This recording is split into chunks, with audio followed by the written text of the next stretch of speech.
حضرت ابو ہریرہ رضی اللہ تعالی عنہ سے روایت ہے، رسول اللہ صلی اللہ علیہ وآلہ وسلم نے ارشاد فرمایا کہ ایمان کے 70 سے بھی کچھ اوپر شعبے ہیں، اور ان میں سب سے افضل لا الہ الا اللہ کہنا ہے، یعنی توحید کی گواہی دینا ہے، اور ان میں سب سے ادنا چیز اذیت اور تکلیف دینے والی چیزوں کا راستے سے ہٹانا ہے۔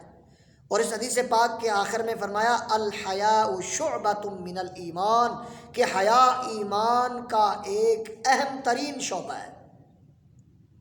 اس حدیث پاک میں ایمان کے شعبوں کا بیان ہے۔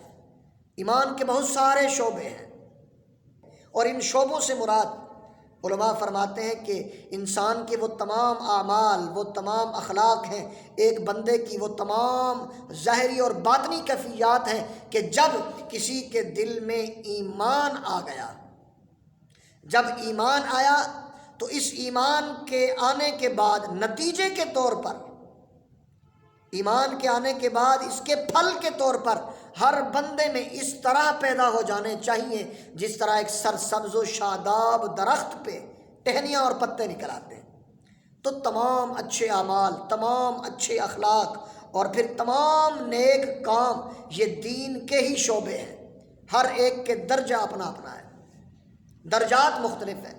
تو سب سے اعلیٰ درجہ جو ہے وہ توحید کی گواہی دینا ہے، وہ لا الہ الا اللہ کہنا ہے، اور سب سے ادنا درجہ جو ہے وہ تکلیف دینے والی چیزوں کا راستے سے ہٹانا ہے۔ اور پھر آخر میں خصوصیت کے ساتھ جس شعبے کا ذکر فرمایا وہ ہے حیا۔ الحیاء شعبۃ من الایمان، کہ حیا ایمان کا ایک اہم ترین شعبہ ہے۔ وجہ اس کی یہ ہے کہ انسانی اخلاق میں حیا کا مقام و مرتبہ بہت بلند ہے۔ حیا اور ایمان میں ایک خاص رشتہ ہے۔ یہ حیا وہ خصوصیت ہے کہ جو بندے کو بہت ساری نافرمانیوں سے، بہت ساری برائیوں سے بچاتی ہے۔ اور جس بندے کے اندر حیا نہیں، تو حدیث پاک کے اندر آتا ہے اذا لم تستحی فاصنع ما شئت، کہ جب تیرے اندر حیا ہی باقی نہ رہی تو پھر تو جو کرتا گزرے وہ کر گزر، تمہیں کیا، حیا ہی باقی نہیں۔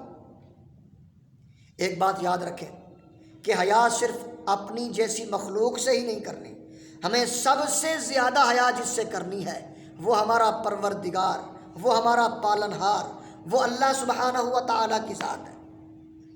اس میں کوئی مبالغے والی بات نہیں۔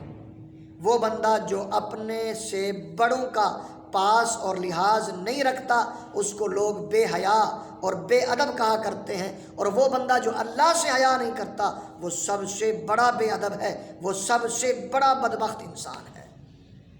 یہ جاننے کے باوجود کہ خالق کائنات مجھے اور میرے ہر کام کو بے حجاب دیکھتا ہے، میرا مالک و مولا میری ہر بات کو بلا واسطہ سنتا ہے، یہ جاننے کے باوجود بندہ پھر بھی جھوٹ بولے، بندہ پھر بھی غیبت کرے، بندہ پھر بھی چغلیاں کھائے، بندہ پھر بھی ناپ تول میں کمی کرے، بندہ پھر بھی کسی کو دھوکہ دے، فراڈ کرے، خالص چیزوں میں اللہ کی دی ہوئی نعمتوں میں ملاوٹ کرے، اس سے بڑا بدبخت انسان کوئی نہیں، اس سے بڑا بے حیا انسان کوئی نہیں۔